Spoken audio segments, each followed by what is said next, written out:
জি, আসসালামু আলাইকুম শেখ। আসসালাম রহমতুল্লাহ বরকাত। আমি নিউ ইয়র্ক থেকে বলছি। জি বলেন। আহ, শেখ, আমি অনেক সময় বাইরে যাই। অনেক সময় দেখা যায় বাজার করতে হয়, বা রিসেন্টলি একটা গেট টুগেদার ছিল, মানে সবাই মিলে পিকনিকের মতো। তো ওখানে গেছিলাম। তো যাওয়ার পরে ওটা একটা পার্কের মতো ফাঁকা জায়গা। আবার যখন বাজার করতে যাই, বাইরে যাই, তখন অনেক সময় ট্রেনে থাকি বা গাড়িতে থাকি। তো এর মতো অবস্থায় নামাজে সালাতে রক্ত হয়ে যায়। তো আমি ওই অবস্থায় চলন্ত ট্রেনে অনেক সময় আহ নামাজ পড়তে যেও আবার পড়ি না, কারণ ওক্তটা আমি পরে নামলেও যখন পাবো, বাসায় এসে পড়তে পারবো, সেক্ষেত্রে আমি সাথে সাথে পড়ার না পড়ে বাসায় এসে পড়ি। কিন্তু যখন আমি বুঝতে পারি যে না, ওক্তটা আমার চলে যাবে, হুম। রক্ত থাকবে না, তখন আমি ওই অবস্থায় আমি না, আমি অজু সহকারে বের হই। ওই হুম। অবস্থায় আমি সালাত আদায় করি। কিন্তু হুম। আমার একটা মনে প্রবলেম হচ্ছে, সেটা হচ্ছে যে এটা হলো ওপেন স্পেস। সেখানে হুম। অনেক মানে নন মাহারাম পুরুষ আছে, অনেকে হুম। আছে, মানে খুব আপনি বুঝতেছেনই। যেমন পিকনিকে গেছিলাম, ফাঁকা মাঠ, ওখানে কোনো একটু জায়গা নাই, কিছু নাই। তো আমি তখন একদম ফাঁকা মাঠেই জায়নামাজ বিছিয়ে নামাজে দাঁড়াই গেছি। আশেপাশে অনেক পুরুষ আছে বা মহিলা আছে, যাই হোক। আবার মনে করেন কোথাও বাজার করতে গেছি, সেখানে একটু পাশে একটা রেস্টুরেন্টের মতো বসার জায়গা, পাশে অনেক নর নারী বসে খাচ্ছে বা ই করতেছে, আমি পাশে বসে নামাজ আদায়, সালাত আদায় করে নিচ্ছি। তো এক্ষেত্রে আমার প্রশ্নটা হলো যে আমি যে এই যে বেগানা পুরুষ যে ঘুরে বেড়াচ্ছে বা ইয়ে করে বেড়াচ্ছে, এর ভিতরে যে আমি ওপেন নামাজটা পড়তেছি, আমার নামাজ কি আসলে হচ্ছে? যদি আপনার বাইরে এইরকম যাওয়াটা জরুরি মনে হয় তাহলে তো ঠিক আছে। আর এমনি সামান্য একটু কাজ, স্বামী বাজার করতে পারবে কিন্তু স্বামীকে শপিং করতে দিবেন না। আপনি সকাল বিকেল শুধু বাজার ঘুরবেন আর খোলা মাঠে বেগানা পুরুষদের সামনে আপনি সালাত আদায় করবেন বা ঘোরাফেরা করবেন।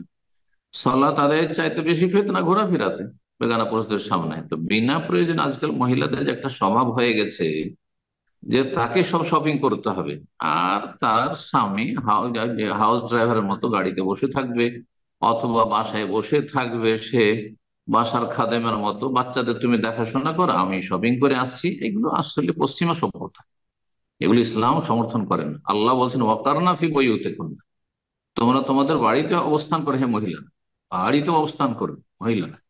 মহিলাদের আসল জায়গা হচ্ছে বাড়ি। যদি প্রয়োজন হয় মাঠে ঘাটে বাজারে যাওয়ার, তাহলে তখন যাবে যতটা প্রয়োজন। আল হাজাত তোকাদ্দারু বিকাদারিহা, যতটা প্রয়োজন ততটাতে সীমিত থাকবে।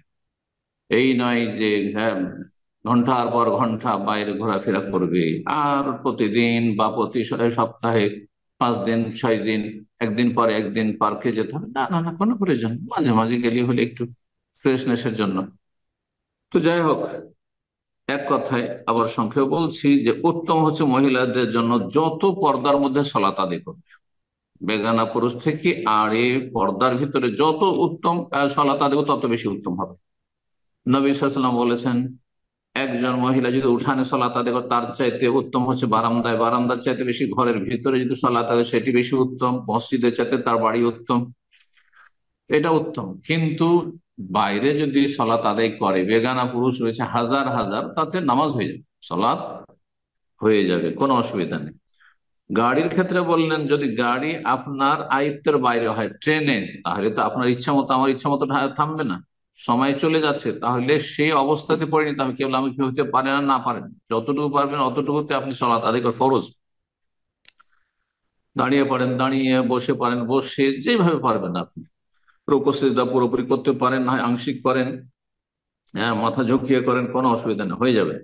কিন্তু নিজের গাড়ির কথা আপনি বললেন প্রশ্নে, আপনার লম্বা প্রশ্ন একটা অংশ ছিল যে আমি নিজের গাড়ি হয়তো যাচ্ছি, আর আপনি সময় সেভ করার জন্য আপনি মনে করছেন কারে নামাজটা পড়ে নিয়ে ড্রাইভ করছি, অথবা আমি বসে আছি যে গাড়ি চালাচ্ছে তার সাথে, আর আমি গাড়িতে বসে বসে সালাত আদায় করি। না, জায়েজ নয়। আপনার গাড়ি আপনার সাইড করে থামিয়ে দিতে হবে সালাতের রক্ত থাকতেই, আর তারপরে সেখানে আদায় করে নিতে হবে। যদি দেখা যায় যে না, আমি বাসায় এসে রক্ত পাবো, তাহলে এইভাবে গাড়িতে বা ট্রেনে সালাত আদায় করবেন না, কারণ সেখানে পূর্ণরূপে আপনি সালাত আদায় করতে পারছেন না। তাহলে একটু বিলম্বে হলেও ওয়াক্ত থাকবে, কিন্তু লেট হয়ে যাবে, তারপরেও বাড়িতে এসে সালাত আদায় করবেন। আল্লাহ তাআলা আলাম ওয়া জাযাকুমুল্লাহ খাইর। জি জি, আমার বিষয়টা হলো, আমি আসলে যে শখ করে বা কবি করে যাই বিষয়টা তা না। আমার হাজবেন্ড এরকম যে মানে আমাকে নিয়ে যেতেই সে স্বতঃস্ফূর্ত বোধ করে, আমি না গেলে তার একটু মন খারাপ হয় বা একটু মনক্ষুণ্ণ হয় হন, এই জন্য আসলে আমার যেতে হয়। আবার আমি যদি কখনো বলি যে না আমি যাব না, তাহলে উনি দেখা যায় রাগ করে আর যান না। উনি উনি ডেলি 8 ঘন্টা ডিউটি করবেন, একা ডিউটি করতে ভালো লাগবে না আপনাকে? অফিসে বা ডেলি অফিসে বসে থাকবেন না গিয়ে? আপনার কাজ কাম নাই? এটা ওনার বুঝতে হবে, বিষয়টা শরীয়ত তাকে বুঝতে হবে। একজন অভিভাবক হিসেবে তিনি আপনার গার্জেন, তাকে আল্লাহর কাছে জবাব দিতে হবে। বিনা কাজে কাজে আপনার সাথে ডেলি ঘুরতে বেরিয়ে যেতে হবে, এটা কোথায় পেলেন? মাঝে মধ্যে ঠিক আছে, প্রত্যেকটা এতে শপিং এ প্রত্যেকটা কাজে চলো আমার সাথে যেতে হবে। তাহলে তো বলবে যে আমি ডেলি ডিউটি করছি, তুমি তো বাসায় বসে থাকছো, চলো একসাথে ওখানে গিয়ে বসে থাকো। আর ম্যানেজার মানুষ আর অফিসার মানুষ, কেউ কিছু বলবে না, স্ত্রীকে এনে বসে বিনোদন করছে তার অফিসে কাজের জায়গায়, চলবে? তো এগুলো তো ফালতু কাজ। জি, আল্লাহ হেদায়েত দান করুন। আমিন, মাঝে জাজাকাল্লাহ খায়ের। মাঝে মধ্যে ঠিক আছে, মাঝে মধ্যে ঠিক আছে যে স্ত্রীকে সাথে নিয়ে যাবো, বা চলো তুমি আমার সাথে চলো, মাঝে মধ্যে ঠিক আছে, যেমনটা বললাম। এই জন্য বললাম প্রয়োজন যতটা ততটাতে সীমিত রাখতে হবে, আনলিমিটেড করে দিলে হবে না।